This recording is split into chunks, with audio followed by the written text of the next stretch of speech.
Good afternoon, welcome back to Football League World TV. It's time for another episode of The Debate, and this afternoon we're looking at the League One relegation fight and predicting which four sides could drop into League Two by the end of this season. I'm your host, George Dagless, and joining me, Marcus, Ally and Billy Mulley. Marcus, how are you getting on? Yeah, really well, thanks, George. Good to be taking stock and looking into the unforgiving four-team relegation drop in League One today. Yeah, certainly looking fraught down there at the moment. Billy, how are you? Yeah, doing well, thank you. Yeah, as Marcus says, it's nice to look ahead at something different other than the League One promotion race. Yeah, certainly to talk about in the next 20 or so minutes. We're across Facebook, Twitter and YouTube this afternoon. Fans of League One clubs that are involved in the relegation scrap, if you can be willing enough to admit it, do get in touch with us and let us know your thoughts of what the next few months have in store. Let's get straight into it. Marcus, let's come to you first. So we're just going to sort of run through, I guess, the teams we can see heading down from League One at the end of this season. Who's your first pick and why? So it's Morecambe. Sadly, the team currently in 21st place. I think, looking at their current squad, I think they'll probably stay there and narrowly be relegated. I think there's a great spirit at the club. The never say die attitude this season. We've seen quite a lot of the time. With that 4-3 win against Doncaster was epic. We've seen the form from Cole Stockton in the first half of the season has been outstanding. If he goes this month or if he picks up an injury, I do worry for them. They've made a few defensive reinforcements which needed to take place this month already. I like the signing of Jacob Beddoe in particular on loan from Burnley. Was impressed with him for Scunthorpe in the last few years. So I'm not saying they don't have a chance. I think it'll be very close. And it's been impressive, the ambition shown from board level and the sort of financial commitment that they've outlaid this season, being possibly, you could say, that the smallest club in League One. So this is not to say that I don't think it's going to be very close, very exciting, but I still do think, unfortunately, that Morecambe will be narrowly relegated back to League Two at the first time in the third tier. I mean, it's probably fair to say without wanting to patronise, and they've probably done better than quite a lot had expected of them already this season. I think probably a fair amount of pundits and whatnot at the start of the year perhaps would have predicted they would have gone straight down with a little bit of a whimper, but they're certainly putting up more than a fight. Certainly more than a fight that can be said of the other three teams we're probably going to get to in a minute. But Billy, who's your first team as well? I'm guessing there's going to be a theme of familiarity here with our picks through this show. Yeah, you'd be right with that. I've gone for Morecambe as well. I think going back to the start of the season, we saw a difficult to beat side, a resilient side that didn't ship too many goals in terms of going forward as well. Cole Stockton has been an integral part of their attacking lineup and attacking play. That's been throughout really. It's just, I think in more recent weeks that they've started to ship a lot more goals in. I think it's 16 goals in the last 6. Now the team that have conceded the most in the division by a fair amount as well. So I think in that respect, we're looking at a side that are destined for a relegation scrap, whether they do or not, that remains to be seen. But I think at this moment in time, looking ahead to January, I mean, the squad at the moment, you would put as one of the weaker sides in the division. They have done good business and they have got a good manager in charge. I like Stephen Robertson, what he's done, what he's doing at the club. And I think it goes back to what you were saying. I think they are doing a good enough job for what people expected. And I think that comes down to Robinson as well. I think he is doing a good job at the moment, keeping them in a relegation battle as the season progresses. I think will be big for them. And hopefully they'll have the experience to guide themselves out. But as things stand, I think they're destined for that relegation scrap. Okay, we'll see what happens with Morecambe, and they're still very much in touch though with those above them. Just 2 points from safety with Fleetwood sitting in 20th, Morecambe in 21st. 3 other teams just to pick though, and I guess it's perhaps predictably the 3 teams that are really struggling at the moment in League One. Billy, let's come to you now with the next pick, and I think we're going to pick a team that have recently lost their manager. Yeah, lost their manager, lost their way this season. They're on a downward trajectory. I mean, without a win in 10, that really says it all at the moment. It's just not a general good feeling around the club. If you think about now Steve Evans is out of his job, who would come in? It's a big responsibility. It's a big ask to come into a club that seemed destined for relegation. I think we can agree with that in their recent form. So yeah, I think the manager that will come in will have an eye on next season, on League Two football. I think that's going to be the thought process going into the role, building up a project at Gillingham. I think that might be the sort of line of thinking going there. But there aside, when you do look through the squad, they do have good players.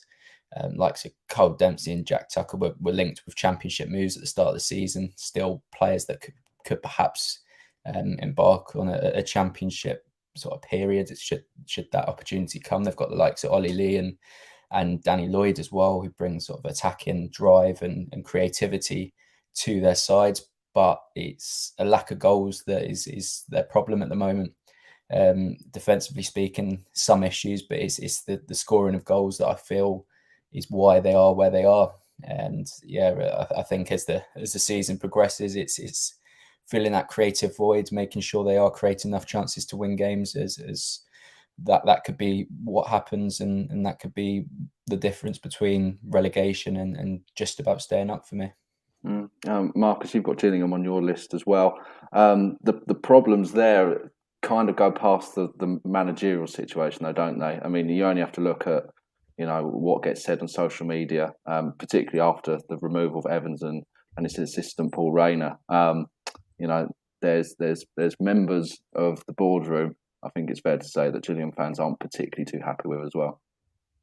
Yeah, I think Steve Evans has had them overperforming given the personnel at his disposal in the last few years. I rate him really highly as a manager, so their chances of survival get even slimmer with him leaving the club, in my opinion. Obviously, it's hard to say, not knowing who the next manager is going to be, but given the lack of resources, I find it difficult for them to attract a real sort of high-profile name that you could see just changing their form around. Really, as Billy mentioned, goals have been a real problem. They've lost 6 of their last 7 games and only scored twice in that run, which is just dire form, really. I actually regrettably think that Gills would probably go on to finish rock bottom. I think Donny and Crewe in particular probably showed a little bit more fight. And I expect them to maybe overtake them in the next few weeks. They've won just one of their last 14 matches. It really is bleak reading for Gills fans after a 2020-21 campaign that showed a lot of promise, securing a top half finish. Maybe if they'd spent a little bit more money in the summer, obviously it hasn't been available, and there has been a lot of friction between the supporters and how the club's been operating from higher up. So it's going to be a really difficult second half of the campaign, and I can't see too many additions in the January transfer window coming in to positively have them looking up going into it. Yeah, it doesn't look particularly harmonious there at the moment. I think, as you say, Marcus, you only had to look at how they were doing last season, flirting with the playoffs at times, and the way they've dropped away this year is particularly worrying, and they are in free fall at the moment, Gillingham. It is very hard to make a case for them staying up at the end of this year. 2 more teams to talk about. Marcus, this comes to you with the 3rd pick. I think we've already slightly touched them in Crewe Alexandra. So why are they in your selection? Well, I think they could make it interesting at points, but I think a 7-point gap to safety is just a little bit too steep for Crewe. I do feel sorry for them. I think any League One club would have been hurt by losing the likes of Ryan Wintle, Perry and G, Harry Pickering in the last year. The list goes on. It'd be interesting to see what happens with Tommy Lowry this month. That would be a loss. Owen Dale as well, right at the back end of the summer transfer window as well, was a hammer blow to their attacking contingent. David Artell's kept all the players on side. He's kept the fans on side. And I think if they are relegated this season, I don't see it as too much of a long-term blow for Crewe Alexandra. I think they are just at the start of a new cycle of bringing the younger players through. There are some very promising ones in the squad at the moment, getting more minutes than maybe they would be had they kept hold of some of the players that they lost in the last year or so. So it's going to be really difficult for Crewe.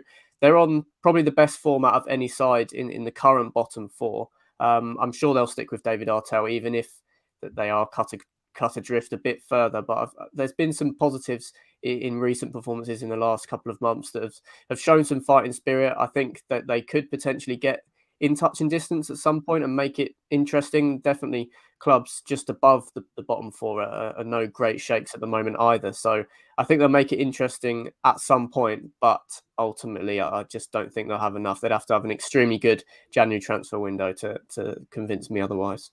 I suppose it's a familiar story with Crewe, isn't it, Marcus? Where you mentioned some of those young talents that have come through recently, and obviously have moved on. There's still more coming through on the production line at Crewe, and obviously in the past there's been plenty as well. They've always got this ability of bringing through these young players, but it's just the issue is keeping them for long enough to actually try and climb up the leagues, and it looks like history repeating itself again, doesn't it? Absolutely, yeah. I think the philosophy with Crewe is so strong, and it's great to have such an identity at a club, particularly at the lower level. It's clear what they prioritise, and I think the fans understand that is going to be the way they go about looking for progress in the years that follow this. We've seen the money that they've brought in from these player sales, maybe a little bit less than they could have had if they had longer on their contracts, but they don't look to reinvest it as much as other clubs would.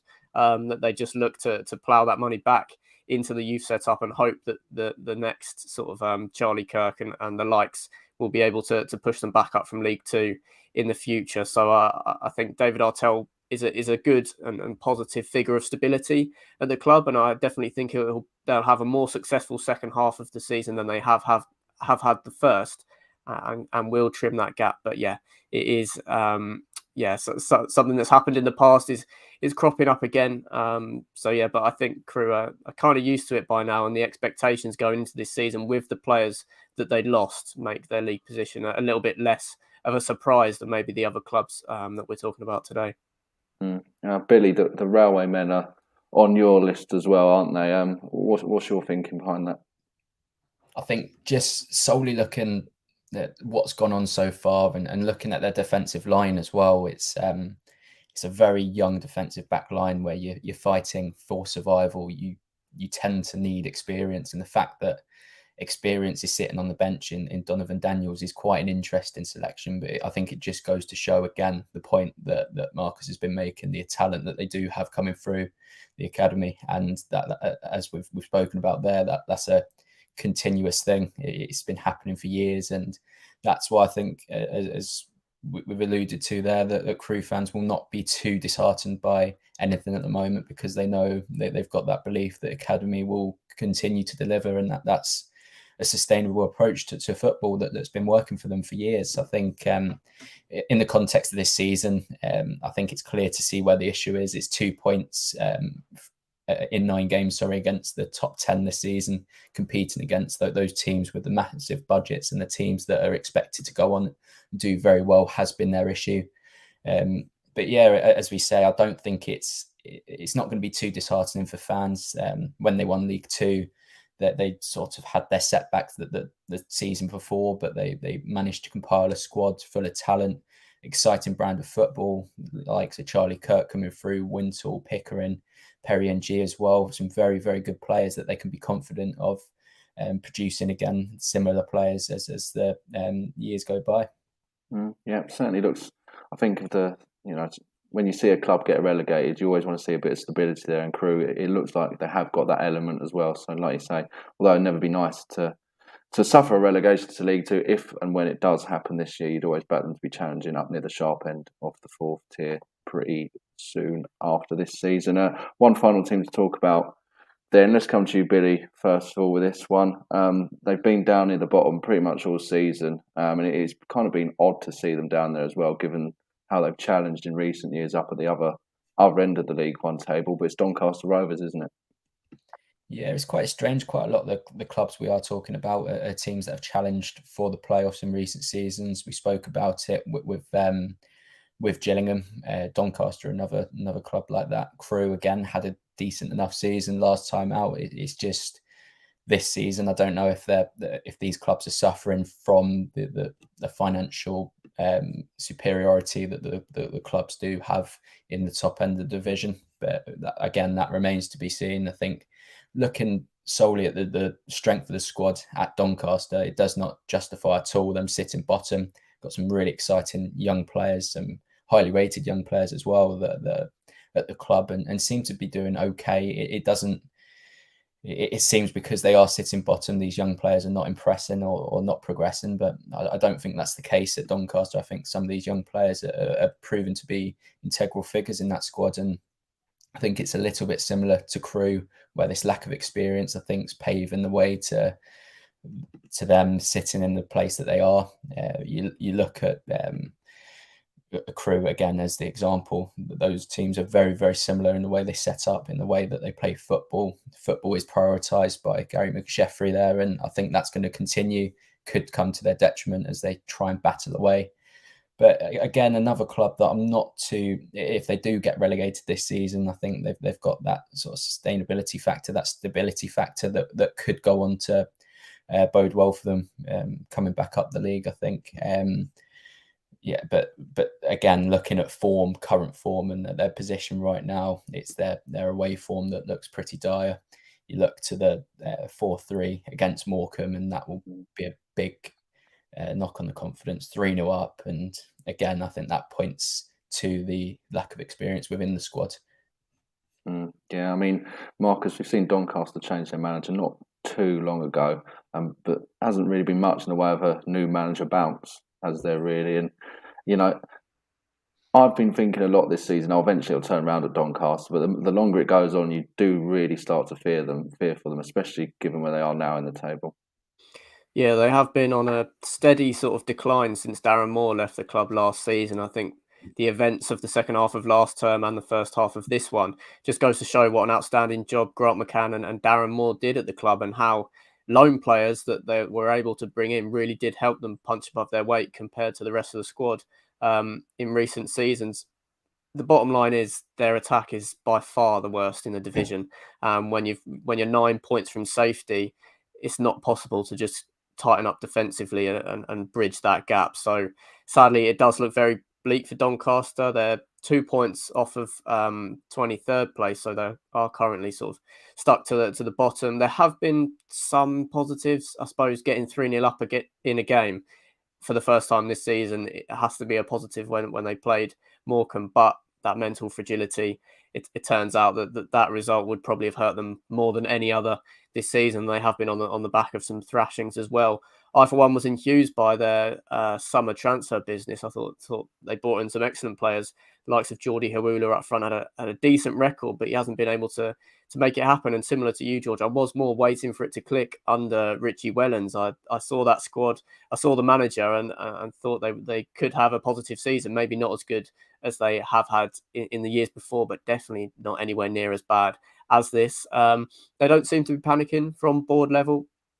As Billy hinted towards, Richie Wellens got a lot of time considering how poor the performances and results were on the pitch. So I think they will go down and be ready to bounce back. And it's not maybe like Gillingham where you can see them continuing to go on a downward trajectory after this season. So I think there could be some silver linings and some reasons for positivity in the second half of the season at the Keep Moat Stadium. But personally, just because they're so toothless going forward, I can't see them coming close to even getting into a survival conversation. Okay, there are 4 picks then. Morecambe, Gillingham, Crewe and Doncaster being tipped here on Football League One TV to head for the drop in League One. But Marcus, Billy, just before we go, let's just look at a few of the sides that are above the bottom 4 at the moment. Potential sides that could get sucked into the scrap. Obviously, we mentioned Morecambe being the closest of all to safety, just a couple of points away from it at the moment, with Fleetwood just above them, Lincoln just above them as well. What a tough season they've had compared to last year. And you look at the likes of AFC Wimbledon, who do have a lot of games in hand, it must be said. Bolton, Cambridge and Shrewsbury as well. Marcus, let's come to you first. Are there any sides that you could see potentially getting brought into the bottom 4 scrap? Well, I think Wimbledon and Fleetwood are definitely down there for a reason, that has to be said. I think there might be a little bit of recency bias that we haven't gone for Fleetwood in our bottom 4. Stephen Craney's still a very inexperienced manager. Callum Morton could end up being recalled this month, which would weaken them going forward significantly. And that attacking firepower, which has sort of made them stand out in the bottom half of League One this season. They have hugely overperformed their expected goals by nearly 10. That's not sustainable. That will regress in the second half of the season, I'm quite confident. So they'll need to tighten up at the back if they can just get themselves clear. They're 2 points above the drop at the moment. Same goes for Wimbledon. They seem to always find a way. They're 2 points above the drop at the moment. if Jack Radoni leaves this month, I think his contract situation's shortening. There could be some clubs interested there. Then that could get a little bit tougher for them. But as I say, they've been there and done it before and pulled themselves out of the mire. But two clubs that I think are a little bit higher up in the table that could maybe get dragged into it. Cambridge United, maybe a strange thing to say after their win over Newcastle, but I think those competitions still being in the FA Cup, they've got Luton in the next round. They're also still in the Papa John's Trophy. That could go on to hamper them a little bit going into the second half of the campaign. And also Cheltenham Town, winless in their last 7 matches and actually have the worst goal difference outside the bottom 3 in League One. They've had some outstanding performers, likes of Alfie May and Will Boyle at centre-back, really key areas of the pitch. If maybe they were to fall the wrong side of the January transfer window, then they could fall a little bit closer to it. These are sides that I think will make an enticing battle for the drop in the second half of the season, but I think ultimately will go on to stay up. Maybe Fleetwood are one side that we're a little bit too high on after a decent little bounce under Stephen Craney. Whether that will carry on remains to be seen. And Morecambe, of course, after a decent performance at Spurs and that brilliant win against Doncaster, will definitely have a bit of wind in their sails. Yeah, Billy, how about you? Are there any other sides that you perhaps worry about a little bit? Yeah, there are a few. As we said before, it doesn't seem the most creative, us selecting the 4 teams that are already there. But I think that the reasoning for it is there for all to see, really. Yeah, as Marcus says, I'm a little bit worried for Fleetwood and Wimbledon. Wimbledon in a similar position to what we were speaking about. Crewe, very inexperienced side that, if dragged further into the relegation battle, could struggle. We've seen them play some very, very good football this season and see them compete with the top teams in the division. But I think the fact that the inexperience factor could play a massive part. Lincoln as well, a team, again, that are slightly on the inexperienced side of things. Going forward, they've had Brennan Johnson, Morgan Rogers, George Grant all depart within the last year, which is massive for them in terms of chance creation. Anthony Scully, who started the season off brilliantly, hasn't been available as often as Lincoln fans would have liked. So in that respect, they could be thrown into it, less likely than Wimbledon, in my opinion. Bolton are heading dangerously towards the relegation zone. I think it's just 4 or 6 points now.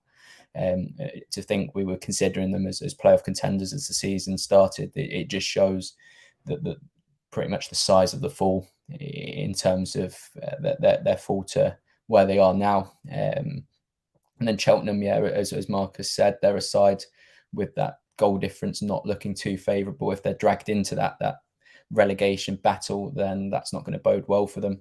And Cambridge, yeah, as Marcus rightly pointed out, cup competitions could quite easily drag them down. And when you're playing 3 games a week, you can, as Rotherham's seen in the Championship last year, when you're playing very often, it's quite hard to get out the habit of losing. So that could be a big part as the season progresses. Okay, yep, still certainly lots to play for between now and the end of the League One season, and those bottom 4 sides will be itching to get out of the drop zone before the end of the campaign.